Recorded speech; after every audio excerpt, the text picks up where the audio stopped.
So we have a question from a viewer in Lackawanna County, which we sometimes get into the weeds here on some of these questions, but they raise important issues, and I think it's useful to introduce this topic, even though from the perspective maybe of many Minnesotans, it doesn't seem all that significant. But he's concerned about the state taking away a driver's license because they're a few months behind in child support, and wonders if this isn't really counterproductive in terms of being able to produce child support.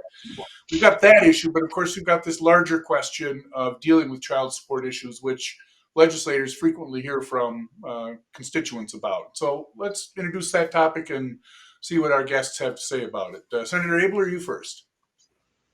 It's come up, and I don't remember if we've tried to fix it or not. It doesn't really make sense. It was meant to be leveraged so that the deadbeat dad would pay the money that he's just sitting on. And I think it was made in a more simplistic time. I think it's a very complex topic, and there's a good many very sincere, if they're whichever parent it may be, the mom or the dad, who really want to do the right thing, but it's challenging for any number of reasons. But then when they lose their license, now they can't even go to work. That doesn't get any more money in the pocket. And, John, we should look into this. I think it's in Melissa's committee, but it's just something that just doesn't make sense. We used to have that in our jurisdiction, but it got shifted to the other one. What do you know about that? I think you should rule 21 that, Barry, back to us. I just think it's one of those, hey, which hand is the rock in bright ideas, and who the heck came up with that? Just absolutely. When you said that, Judge, I'm like, that absolutely makes zero sense to me. But it's not a new topic, but we haven't worked on it, I don't think. That's almost as bad. Jimmy, that's almost as bad as that here's a kid who's in foster care, and the counties take the kid's Social Security disbursement money and they take it away from that child, right? And the cost to the county is, X amount of dollars. And I'm like, well, why is that okay? It's just, one of those. Barry? Go ahead, Jim. You know about that deal? I'm listening.